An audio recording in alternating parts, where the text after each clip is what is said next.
कभी भी वो जातियों की सामूहिक सभाओं में नहीं जाते थे। वो किसी एक जाति में बंधकर नहीं रहे, वो पूरे वर्ग के लिए रहे।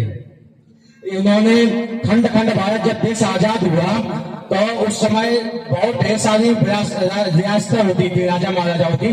तो उनके ही प्रयासों के उपरांत छोटी छोटी रियासतों को खत्म करके पूरा खंड खंड भारत को अखंड भारत बनाया।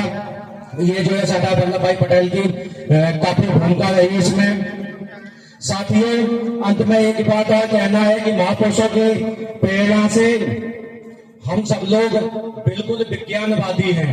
हमारे यहाँ कोई आडंबर, कोई भोग, कोई गले में कलावा, कोई गले में धागा, कोई हाथ में कलावा नहीं होता है। हमारे 10 साल का बेटा है, न कभी उसको काला टीका, न नजाय बट्टू जो गांव में बोलते हैं कभी नहीं कहते हैं। सन 2012 में हमारी शादी, हम 2 भाई हैं, दोनों भाइयों की सन 2012 में बौद्ध पद्धति से हम लोगों ने शादी की, फेरे नहीं लिए, फिर भी हम लोग दाम्पत्य जीवन में सुखमय जीवन व्यतीत कर रहे हैं। हम लोग ब्राह्मणवादी व्यवस्था को नकारते हुए, मेरी माँ ने कभी करवा चौथ का व्रत नहीं रखा। मेरी माँ ने कभी संतान सप्तमी, महालक्ष्मी जैसी कथा पूजा पाठ व्रत नहीं रखे। ना हमारी पत्नी ना हमारी भाभी कभी नहीं कहते हैं। फिर भी हम लोग जो है बिना करवा चौथ के व्रत के हम लोग जीवित हैं।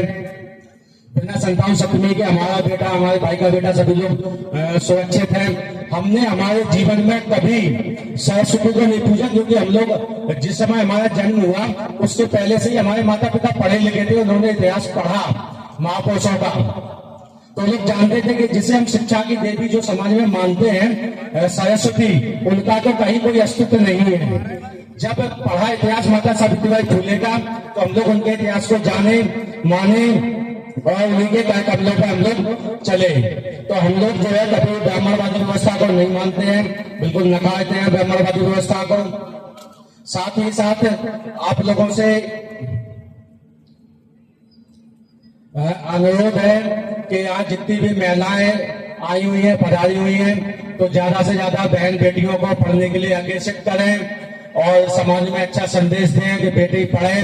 लड़का पढ़ता है तो एक परिवार सुधारता है, और जब बेटी पढ़ती है तो 2 परिवारों को सुधारती है, पहले अपने मायके को, दूसरा अपने ससुराल को। और महिलाओं से विशेष अनुरोध है कि जो महिलाओं की घर के अंदर प्रताड़ना होती है वो पुरुष नहीं करते हैं, घर में महिला ही करती है प्रताड़ना, चाहे वो सास के रूप में, चाहे ननद के रूप में, चाहे भाभी के रूप में, चाहे जेठानी के रूप में। हम ये चाहते हैं कि हमारी बेटी किसी घर में जाए तो उसको अच्छा सुख मिले, उसका पति उसको घुमाने फिराने ले जाए, उसकी सास अच्छे से लालन पालन करे। लेकिन जब वही बेटी, किसी की बेटी हमारे घर आती है तो हम सास बनकर अपने बेटे को कहते हैं तुम घुमाने मत ले जाओ, तुम ये कराने मत ले जाओ। तो अगर हम चाहते हैं कि हमारी बेटी दूसरे के घर जाके सुखी रहे, तो हमें अपने घर में अपनी बहुओं को सम्मान, बराबरी का हक, अधिकार